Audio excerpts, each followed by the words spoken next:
Telangana express में दोबारा इस्तकबाल है। चलते हैं मजीद खबरों की जानिब। वजीर-ए-आजम नरेंद्र मोदी ने पीर को प्रधानमंत्री किसान सम्मान निधि की 12वीं किस्त के 16,000 करोड़ रुपए जारी किए। मोदी ने इंडियन एग्रीकल्चर रिसर्च इंस्टीट्यूट में मुनक्किदा प्रधानमंत्री किसान सम्मान सम्मेलन के दौरान 8 करोड़ किसानों के बैंक खातों में 16,000 करोड़ की रकम मुंतकिल करने का दावा किया। इसके तहत किसानों को उनके बैंक खातों में 2,000 रुपए की रकम जारी करने का भी दावा किया गया।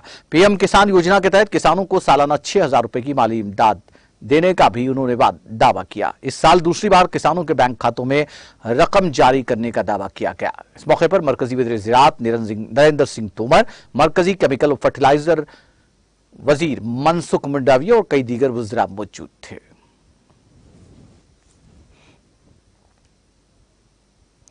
तृणमूल कांग्रेस के रुकन असेंबली मानिक भट्टाचार्य को प्राइमरी क्रिकेट बोर्ड के साबिक सदर और असातिज़ा की तकर्री घोटाले में फिलहाल ईडी की हिरासत में रखा गया है। सुप्रीम कोर्ट कल इस केस की दोबारा समाअत करेगा।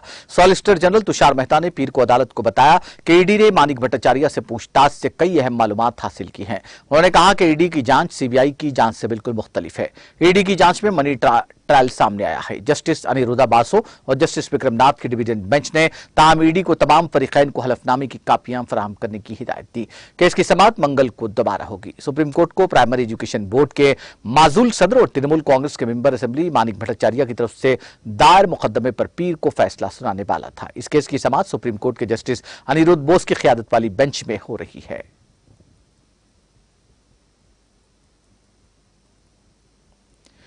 राजस्थान के वज़ीर-ए-आला अशोक गहलोत ने कहा कि गांधी खानदान के साथ उनका रिश्ता दलाइल से बालातर है और जिंदगी भर रहेगा। नेशनल कांग्रेस सदर के इंतखाब में वोट डालने के लिए रियासती कांग्रेस के दफ्तर पहुंचने वाले गहलोत ने राजस्थान में नए वज़ीर-ए-आला के हवाले से पेशरफ्त के बाद गांधी खानदान के साथ अपने ताल्लुकात पर आज यहां मीडिया से बात कही। उन्होंने कहा, मेरे और गांधी खानदान के दरमियान ताल्लुकात जैसा कि विनोबा भावे ने एक बार कहा था कि मेरा और गीता का रिश्ता मंतिक से बालतर है, इसलिए मेरे और गांधी खानदान के दरमियान वही रिश्ता है जिसकी बात विनोबा भावे और गीता कर रहे थे कि अक़लियत से बालतर एक रिश्ता है। वो रिश्ता मेरा गांधी खानदान का है था और ताहयात रहेगा। कांग्रेस सदर के इंतखाब के बाद 19 अक्टूबर के बाद राजस्थान में वज़ीर आला को तब्दील करने के सवाल पर उन्होंने कहा कि वो इसका जवाब तभी देंगे जब मल्लिकार्जुन खड़गे कांग्रेस सदर का इंतखाब जीतेंगे।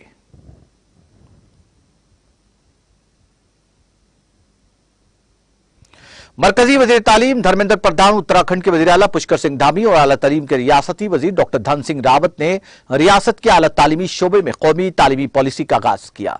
रियासत में बाल वाटिका से इब्तदाई तालीम की शुरुआत सबसे पहले की जा चुकी है। वज़ीर आला की राजगाह पर वाक़ चीफ सिविक सदन में आला तालीम के तालीमी सेशन 2020-22 के लिए कौमी तालीमी पॉलिसी 2020 का आगाज किया गया। इस मौके पर मरकजी वज़ीर प्रधान ने मुल्क में सबसे पहले कौमी तालीमी पॉलिसी 2020 को नाफिज करने पर उत्तराखंड हुकूमत को मुबारकबाद दी।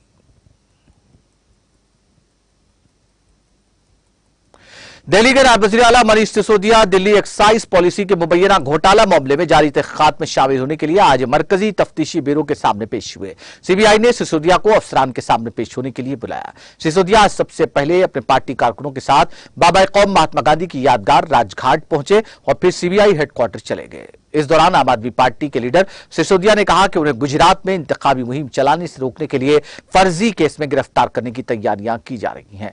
सिसोदिया ने नई एक्साइज पॉलिसी से मुतालिक घोटाला केस में सीबीआई के सामने पेश होने से पहले आज कई ट्वीट्स किए। उन्होंने कहा कि मेरे खिलाफ सरासर झूठा मुकदमा बनाकर मुझे गिरफ्तार करने की तैयारी की जा रही है।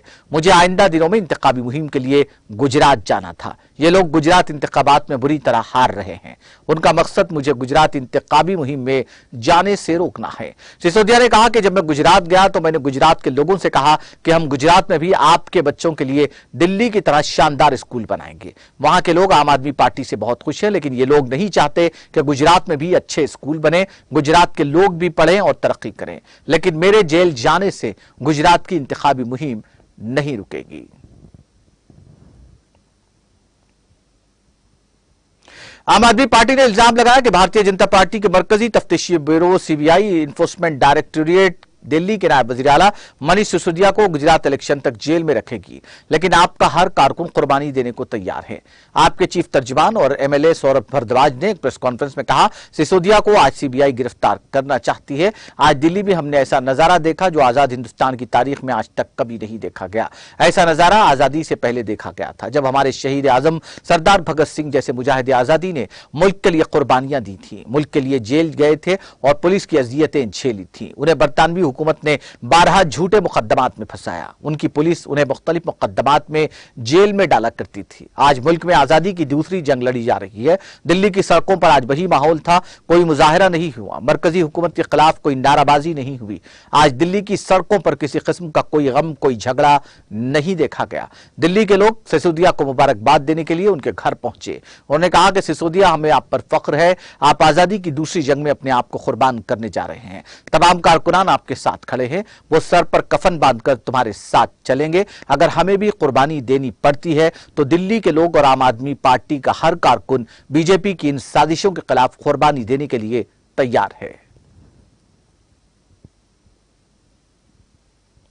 उत्तर प्रदेश के ओरिया में कौमी शाहराह पर एक बेकाबू गाड़ी कंटेनर से जा टकराई। इस हादसे में गाड़ी में सवार भाई बहन समेत 3 लोगों की बरसर मौका मौत वाक़ई हो गई। ओरिया की पुलिस सुपरिटेंडेंट चारू निगम ने बताया कि ओरिया कोतवाली इलाके के तहत नेशनल हाईवे पर मोहाली गांव के करीब यह हादसा हुआ। इस दर्दनाक हादसे में बेकाबू गाड़ी ट्रक के पीछे जा टकराई, जिससे गाड़ी में सवार भाई बहन समेत 3 लोगों की मौत हो गई।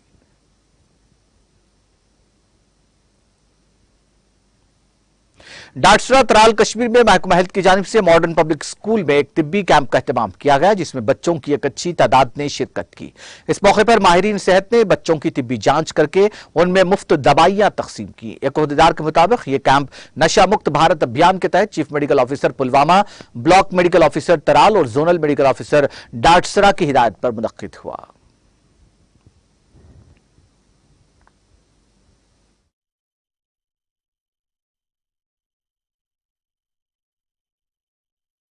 मॉडर्न पब्लिक हाई स्कूल डाटसरा से हूँ। आप जानते हैं कि आज हमारे school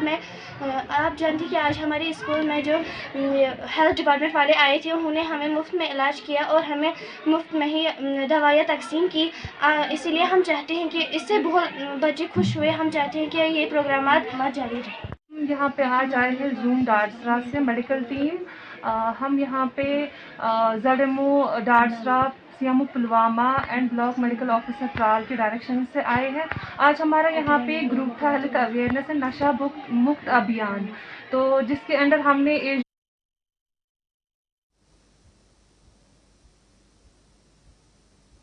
election commission of India ने बीजेपी लीडर जावेद कुरैशी के अलावा जम्मू कश्मीर से ताल्लुक रखने वाले 10 दीगर लोगों को सितंबर 2023 तक मुनक्किद होने वाले किसी भी इलेक्शन के लिए नाअहल करार दिया है। ECI की तरफ से chief electoral officer Jammu Kashmir के नाम एक मकतूब में कहा गया कि जावेद कुरैशी और 10 दीगर लोगों को सितंबर 2023 तक किसी भी इलेक्शन में हिस्सा लेने पर पाबंदी है। इन उम्मीदवारों ने साल 2019 में लोकसभा सीट के लिए इलेक्शन लड़े थे, लेकिन ये उम्मीदवार मुकर्ररा वक्त के अंदर इलेक्शन पर आने वाले खर्चे की तफसीलात पेश करने में नाकाम रहे, जिसके बाइस उन पर किसी भी इलेक्शन में हिस्सा लेने पर 3 साल पाबंदी आयद की गई है। वाज़ेह है कि जावेद कुरैशी ने साल 2019 में बारमूला नशिस्त से आजाद उम्मीदवार की हैसियत से लोकसभा के लिए इलेक्शन में हिस्सा लिया था और उन्होंने करीब 4000 वोट हासिल किए थे। जिन दीगर 10 लोगों को नाअहल करार दिया गया है, उनमें अनिल सिंह, बलवंत सिंह, सिकंदर अहमद नूरानी, राकेश मुदगल, फिरदौस अहमद बवानी, रियाज अहमद नट, शम्स ख्वाजा, वाली मोहम्मद वानी और मिर्जा सज्जाद हसन बेग शामिल है।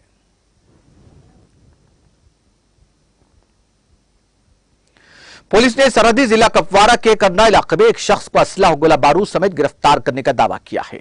एक पुलिस तर्जुमान ने अपने एक बयान में कहा कि मुसद्दिका इत्तला मौसूल होने पर पुलिस और फौज एक मुश्तरका टीम ने कपवारा के हाजित्रा करना में मोहम्मद शफी शेख वल्द अली अक्सर शेख के मकान की तलाशी ली। उन्होंने कहा कि पूछताछ के दौरान मोहम्मद शफी ने इंकशाफ किया कि उसने एक सिलाई मशीन में कुछ असलाह और गोला बारूद छुपा रखा है। उनका बयान में कहना था कि मज़कूरा शख्स के इंकशाफ पर मकान की तलाशी के दौरान एक पिस्तौल, 2 पिस्तौल मैगजीन, 11 गोलियां और 2 ग्रेनेड बरामद किए गए, जिसके बाद मोहम्मद शफी को गिरफ्तार कर लिया गया। यूक्रेन की राजधानी कैफ में हवाई हमले के सायरन बजने के बाद कम से कम 3 धमाकों की आवाजें सुनाई दी। धमाका मुकामी वक्त के मुताबिक सुबह करीब 7 बजे हुआ। उनमें से एक शहर के दरमियान में मालूम हो रहा है।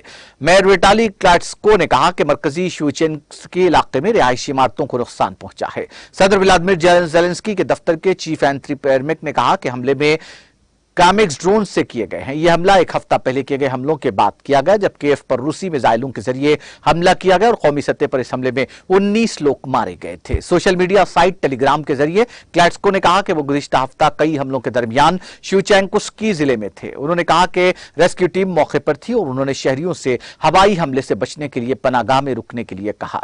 रूसी सदर व्लादिमीर पुतिन ने कहा कि गुज़िश्ता हफ्ते किए गए हमले में रूस को क्रीमिया से जोड़ने वाले पुल पर धमाके से मुश्तइल थे। पुल पर हमले किए उन्होंने यूक्रेन पर इल्जाम लगाया था। जंग के दरमियान यह पहला मौका था जब कीव के मरकज को सीधा निशाना बनाया गया।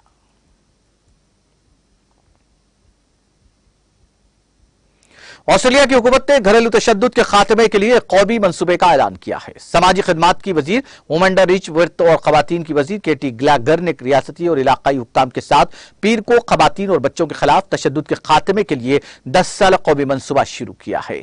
इस मंसूबे के तहत निजाम इंसाफ, सेहत के शोबे, जराइम पेशा अफराद, मीडिया, स्कूलों और टेक्नोलॉजी कंपनियों के कामकाज को बेहतर बनाने के साथ साथ मर्दों और नौजवानों के रवैये पर निगरानी रखी जाएगी। रिचवर्थ ने कहा, अब हम ये तब्दीलियां लाना चाहते हैं ताकि खवातीन और बच्चों की अगली नस्ल तशद्दुद से पाक मुआशरे में रह सके। हमें पूरे मुआशरे में पायदार और इज्तिमाई कार्रवाई की जरूरत है। उन्होंने कहा कि यह कौमी मंसूबा घरेलू, खानदानी और जिनसी तशद्दुद के खात्मे के लिए दहाइयों पर मुहित एक इंतहाई जरूरी अज़्म की नुमाइंदगी करता है।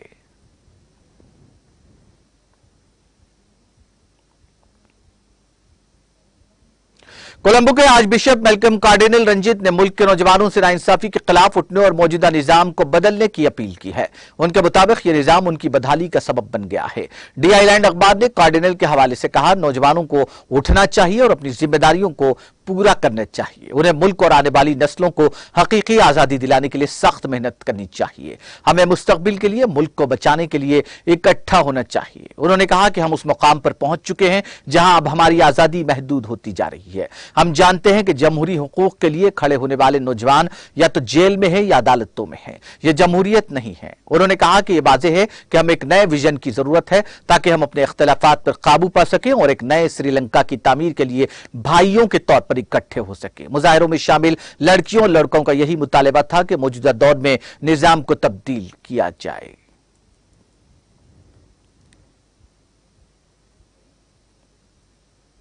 ईरान के वजीर पेट्रोलियम जवाद ओजी ने कहा कि ईरान ने वेनेजुएला में अपने खाम तेल की रिफाइनिंग करना शुरू कर दिया है।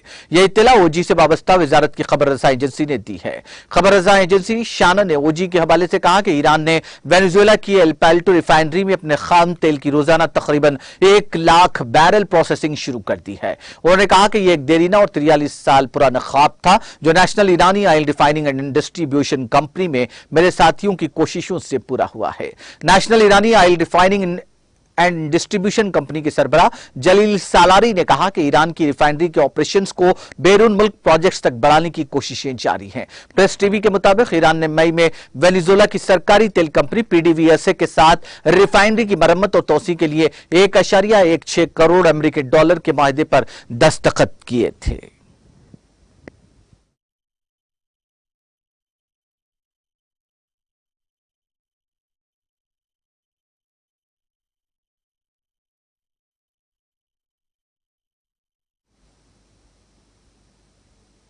आखिर में सुर्खियां एक बार फिर। कार के मुशाबे इंतखाबी निशान, किसी और को अलर्ट न करने की ख्वाहिश। तेलंगाना हाईकोर्ट में टीआरएस की दरखास्त।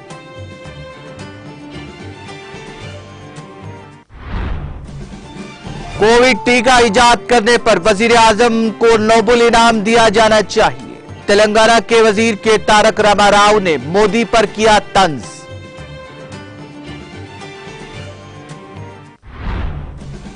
अवाम को फ्लोरोसिस से नजात, वजीर आला के सीआर का अहम कारनामा। चोटुपल में इंतखाबी जलसे से रियासती वजीर श्रीनिवास गौड़ का खिताब।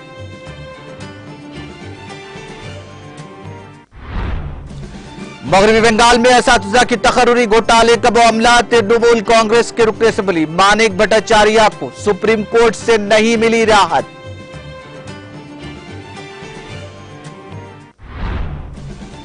मरकज ने किसान सम्मान निधि की 12वीं किस्त की जारी, 8 करोड़ किसानों के बैंक खातों में 16,000 करोड़ की रकम की मुंतकिली का दावा। गांधी खानदान के साथ मेरा रिश्ता दलाइल से बालातर, राजस्थान के वजीर आला अशोक गहलोत का बयान। दिल्ली के नायब वजीर आला मनीष सिसोदिया सीबीआई के रूबरू हुए पेश, एक्साइज पॉलिसी केस में की जाएगी पूछताछ।